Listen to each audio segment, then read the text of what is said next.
Здравствуйте! В эфире информационная программа «Настоящее время Азия». В пражской студии я Динара Аргин. Сегодня в программе. В Мюнхене молодой мужчина с криками «Аллах Акбар» напал с ножом на пассажиров электрички. 1 убит, 3 ранены, сам нападавший задержан.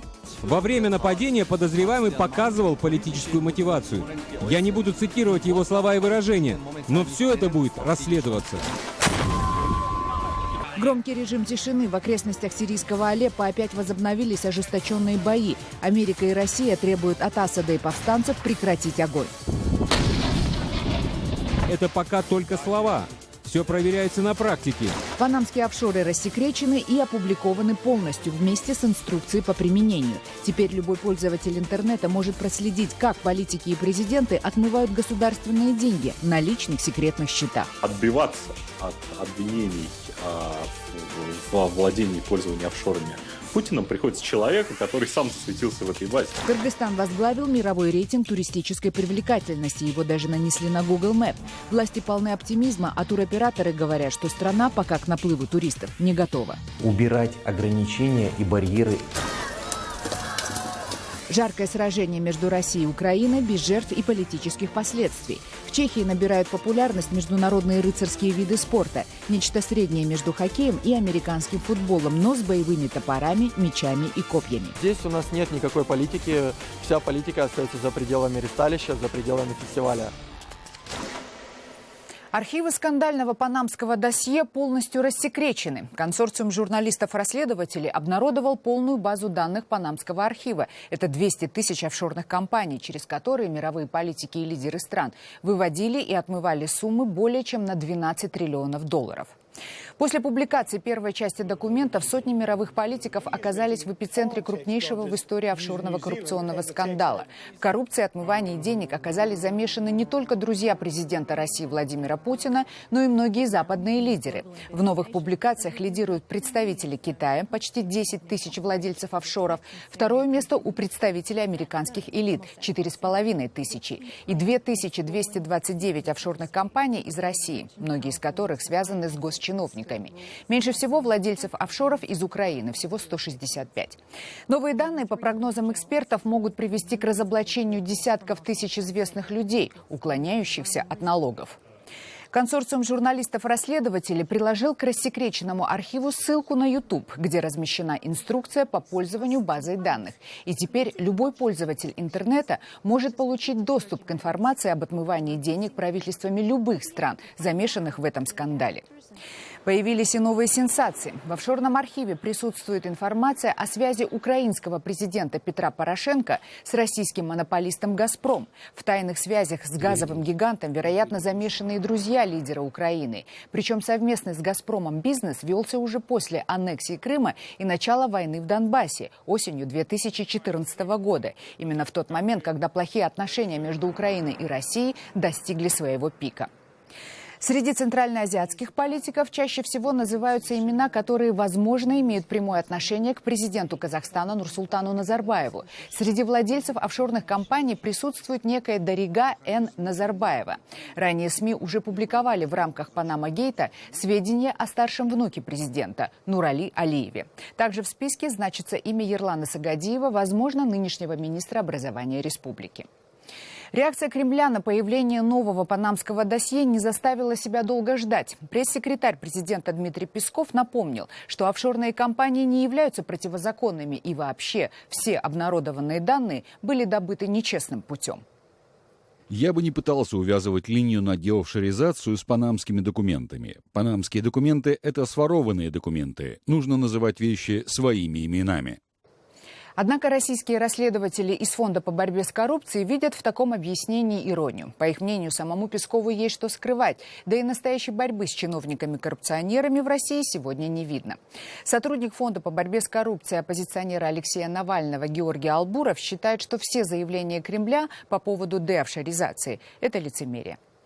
Отбиваться от обвинений во владении и пользовании офшорами Путиным приходится человеку, который сам засветился в этой базе. Потому что жена Пескова, Навка, тоже оказалась с 2014 года владелицей офшора с британских Виргинских островов. Но, конечно, собственно, по сути, заявление Пескова – это форменное издевательство. Он сказал, что эти базы являются краденными и поэтому не заслуживают внимания. А то, что деньги в этих офшорах являются краденными, Песков не сказал. Это, конечно, очень смешно.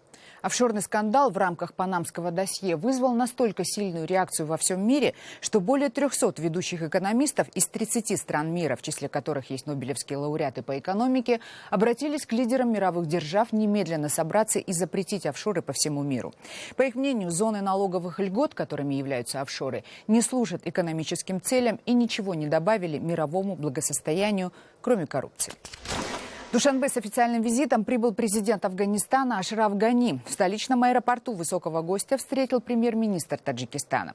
Сразу же афганский президент отправился на встречу со своим таджикским коллегой Эмомали Рахмоном. В четверг, 12 мая, глава Афганистана примет участие в церемонии открытия таджикского участка крупнейшего в регионе энергетического проекта «Каса-1000», предусматривающего передачу электроэнергии из Кыргызстана и Таджикистана в Афганистан и далее в Пакистан.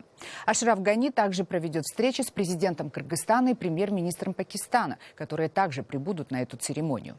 Убеждены, что последовательная реализация этого жизненно важного проекта будет серьезно и весьма эффективно способствовать обеспечению развития благоустройства и благополучия народов наших стран. Касса – это не только проект. Это символ, это пример, это знак нашей воли. Касса связывает Азию, которая раньше была разделена на две части. Этот проект связывает национальную систему энергоснабжения наших стран. Каждый метр электропроводов Касса соединяет Таджикистан, Киргизию, Афганистан, Пакистан и, надеюсь, в будущем Индию. Это приведет к созданию единой региональной системы электроснабжения, которая поможет нам использовать огромный энергетический потенциал Таджикистана для нужд и развития всего региона.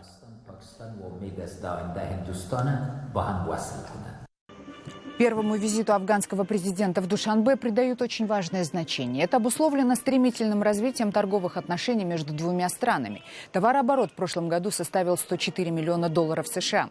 Активизацию сотрудничества подтверждают большие проекты по строительству автомобильных и железных дорог, водных и газопроводов, линий электропередач. Началась реализация проектов по строительству железной дороги Таджикистан-Афганистан, Туркменистан.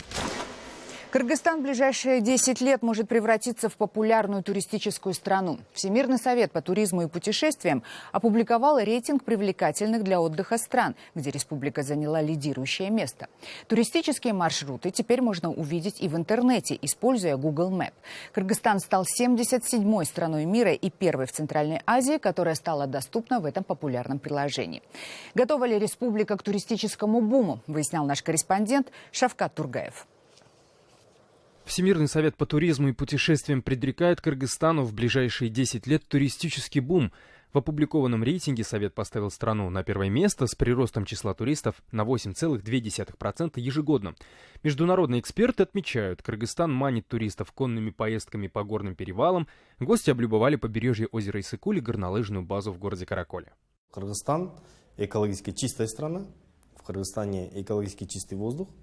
В Кыргызстане огромные запасы пресной воды, в Кыргызстане экологически чистые продукты. В этом контексте мы сейчас хотим продвинуть Кыргызстан на мировой рынок.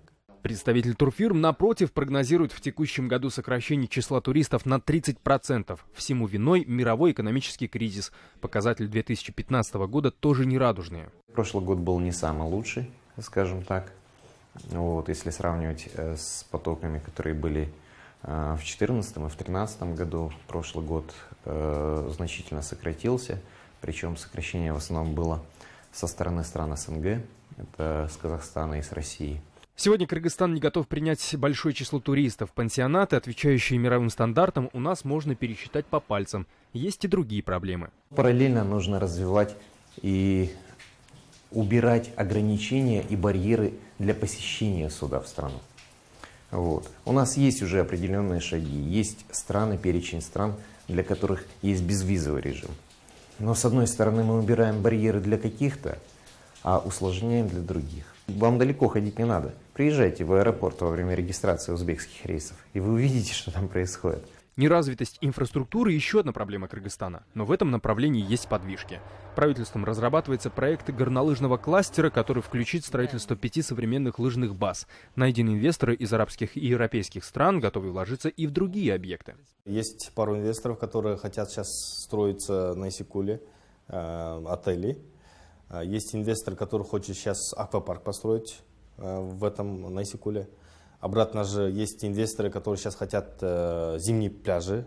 Обеспечение безопасности туристов – еще одна важная задача. На слуху история с гражданином Казахстана Ерланом Балмахаевым, который был избит во время отдыха на Исыкуле. Позже от полученных ран он скончался. Случай этот единичный, но повышать меры безопасности туристов необходимо. Мы стараемся максимально создать безопасные условия на Исыкуле. В этом году строится там казарма на 200 человек. И каждый объект по отдельности еще будет охраняться. В целом, доля туризма в экономике Кыргызстана составляет 5%. В развитых странах этот показатель равен 30%. И чтобы в Кыргызстане действительно наступил туристический бум, нужно сделать многое. Потенциал культурный и природно-рекреационный для этого есть. Шавкат Тургаев, Азат Антымаков. Настоящее время. Кыргызстан. Далее в программе. В Мюнхене молодой мужчина с криками «Аллах Акбар» напал с ножом на пассажиров электрички. 1 убит, 3 ранены, сам нападавший задержан. Во время нападения подозреваемый показывал политическую мотивацию. Я не буду цитировать его слова и выражения, но все это будет расследоваться. Громкий режим тишины. В окрестностях сирийского Алеппо опять возобновились ожесточенные бои. Америка и Россия требуют от Асада и повстанцев прекратить огонь. Это пока только слова. Все проверяется на практике. Жаркое сражение между Россией и Украиной без жертв и политических последствий. В Чехии набирают популярность международные рыцарские виды спорта. Нечто среднее между хоккеем и американским футболом, но с боевыми топорами, мечами и копьями. Здесь у нас нет никакой политики. Вся политика остается за пределами ресталища, за пределами фестиваля. Ножевой теракт в Германии. 1 человек погиб и 3 получили ранения в результате нападения на железнодорожной станции в Мюнхене. Нападавший 27-летний гражданин Германии, который ранее не попадал в поле зрения полиции как экстремист. Как пишут сегодня все немецкие газеты, сначала злоумышленник ранил ножом одного мужчину в электричке, затем 2-го на вокзале. После этого он напал на 2 велосипедистов, один из которых развозил газеты. Как заявили свидетели, мужчина во время нападения кричал «Аллах Акбар». Нападавший пытался скрыться с места преступления, но в результате был задержан, после чего признал свою вину. Глава МВД Баварии сообщил, что нападавший, очевидно, имеет проблемы с психикой и, по всей видимости, с наркотиками. Однако в прокуратуре не исключают, что преступление могло быть политически мотивированным. Во время нападения подозреваемый показывал политическую мотивацию.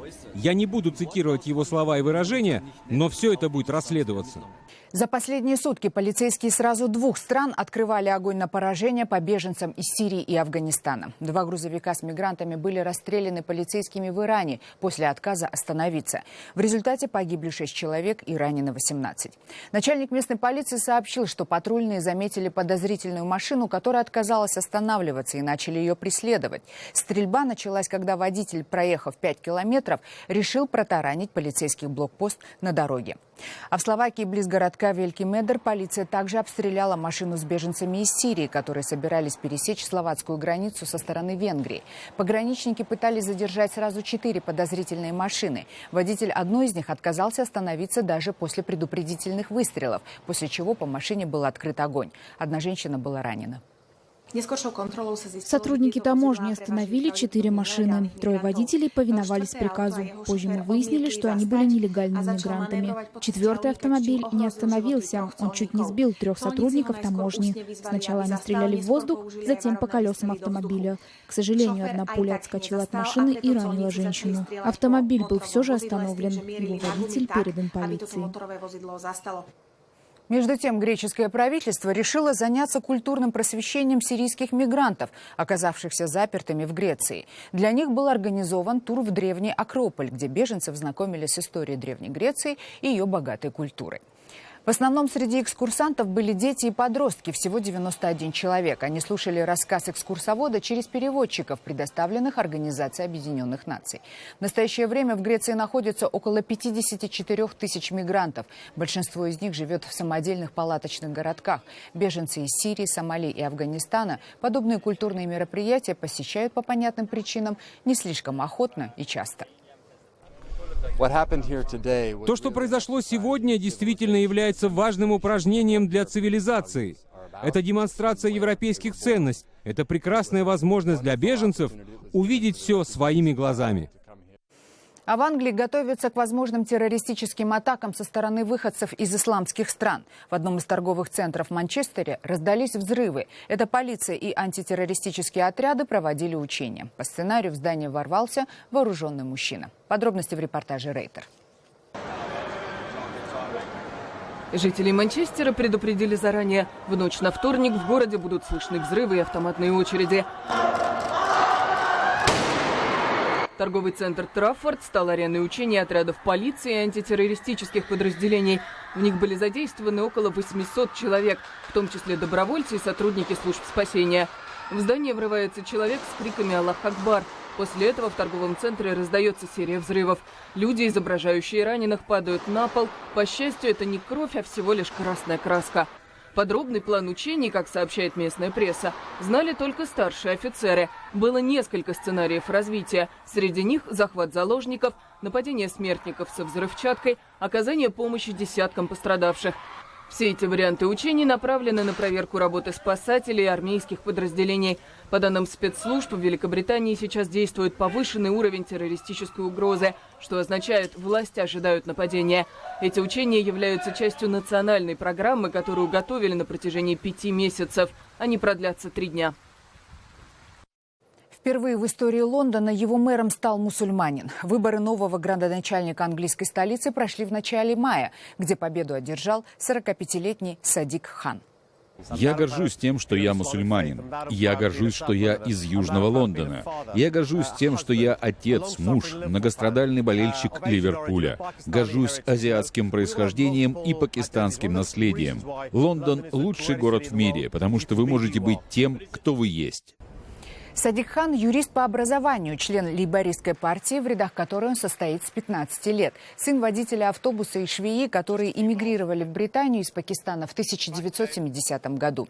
5-й ребенок в семье из 8 детей. Чтобы защититься от российских нападок, Хан с детства занимался боксом, но за игру любимого Ливерпуля предпочитал болеть дома. Поддерживает однополые браки и, в отличие от своего предшественника, он выступает против выхода Великобритании из Европейского Союза. Садик Хан обещает стать мэром всех жителей Лондона и обеспечить всех нуждающихся из самых бедных слоев лондонского общества бесплатным жильем. Сирийские власти объявили, что продляют так называемый режим тишины в Алеппо еще на 48 часов. Однако поступающее из Алеппо видео демонстрирует, что ни о каком режиме тишины речи пока не идет. Пригорода города, как вы видите на этих кадрах, которые распространяет агентство Рейтер, опять идут самые настоящие бои между джихадистами, армией Асада и частью умеренной сирийской оппозиции с применением тяжелой техники, ракетных систем и танков. Все стороны несут серьезные потери. В самом городе также не прекращаются ракетные обстрелы и ежедневно гибнут десятки гражданских лиц. Самодельная бомба из газового баллона вчера попала в это здание около 5 вечера. Вся квартира была уничтожена, 3 человека погибли, 11 ранены. Еще хуже ситуация в сирийской провинции Идлиб, часть которой находится под контролем исламистов, и даже минимальный режим перемирия там не действует. Ежедневно города и поселки подвергаются авиационным и артиллерийским ударам, и число погибших идет на сотни. Госсекретарь США Джон Керри на встрече в Париже заявил, что новое совместное заявление России и США предполагает выполнение режима прекращения огня в Сирии. Но будет ли он соблюдаться, будет видно на практике. Россия и США опубликовали совместное заявление, которое предполагает выполнение режима прекращения огня в Сирии. Как я уже говорил в Вене, это пока только слова. Все проверяется на практике. Но эти соглашения предполагают, что от усилий России будет зависеть, Будет ли выполнять условия режима тишины сирийское правительство? К событиям в Украине. Специальная мониторинговая миссия ОБСЕ отмечает продолжающееся нарушение режима прекращения огня в зоне конфликта. В связи с этим организация допускает отправку вооруженной миссии в зону конфликта или выдачу оружия наблюдателям в Донбассе, передает агентство Рейтер. Представители миссии подчеркнули, что для принятия такого решения необходимо согласие всех сторон. К сожалению, сейчас мы наблюдаем возвращение тенденций предшествующих месяцев. Большего количества случаев нарушения режима прекращения огня и в некоторых районах действительно почти возобновление боевых действий. Мы крайне обеспокоены этим. Битва наций проходит в эти дни в Праге. На нее съезжаются участники со всего мира, чтобы, облачившись в рыцарские доспехи, выйти на бой. Этот исторический турнир проходит 7-й год подряд и собирает несколько сотен участников из более чем 30 стран. Особый интерес у зрителей к схваткам российских и украинских команд. Корреспондент «Радио Свобода» Мелани Бачина побывала на турнире и попробовала выяснить, с каким настроением россияне и украинцы будут выходить на бой и сколько будет в этом бою политики, а сколько истории. Нечто подобное можно увидеть разве что в исторических блокбастерах, когда построенное перед боем войско застывает в хмуром молчании, когда не звякнет сталь и не шелохнется хоругвь. Суровые мужчины в рыцарских доспехах готовят оружие к бою. Им предстоит тяжелый день. Офисная работа убивает, а тут можно хоть разойтись хорошенько. В обычной жизни они офисные клерки, водители, врачи, бизнесмены. Здесь нет торжественных речей воеводы о последнем бое, за которым долгожданный покой и сытая жизнь. Эти парни приехали сюда не за этим. Просто нужен выход какой-то, так сказать, адреналину, можно сказать, мужской агрессии.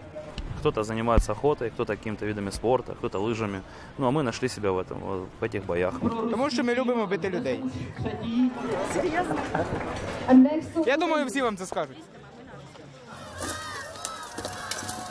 Каждая команда сходится на ресталище дважды в одном бою. Побеждает тот, у кого больше воинов устояло на ногах. Если упал, вставать нельзя, иначе желтая карточка. 2 желтые карточки – дисквалификация на весь чемпионат. Если доспех правильно подогнан и сделан на человека, то как бы травмы вообще минимальные, они ссадины и синяки. Если же как бы доспех плохой, то как бы все заканчивается рассечениями, ну иногда переломами. Доспехи каждый покупает себе сам. Стоят они от $1000 самые простые. Как здесь говорят, чтобы участвовать в битве наций, нужно иметь много желания, времени и, главное, денег. Дерутся по-настоящему, поблажек никому не делают. До финала доберутся самые стойкие. Команда из России одна из самых сильных, побеждает одного противника за другим.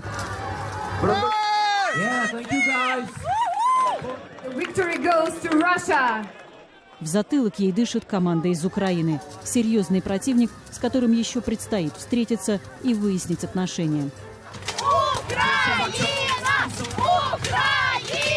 И россияне, и украинцы уверяют, что они выше политики. На ресталище друг с другом они будут драться так, как дрались бы с любой другой командой. Здесь они ради спорта, а не ради выяснения отношений между странами. Украина – это один из самых жестких соперников не потому, что из-за политической какой-то обстановки, потому что они действительно очень серьезные противники. Здесь у нас нет никакой политики. Вся политика остается за пределами ресталища, за пределами фестиваля.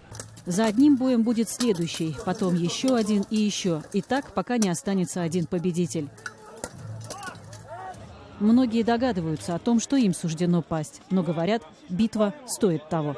Это были все новости, о которых мы хотели вам рассказать. Читайте нас в социальных сетях и смотрите на сайте currenttime.tv.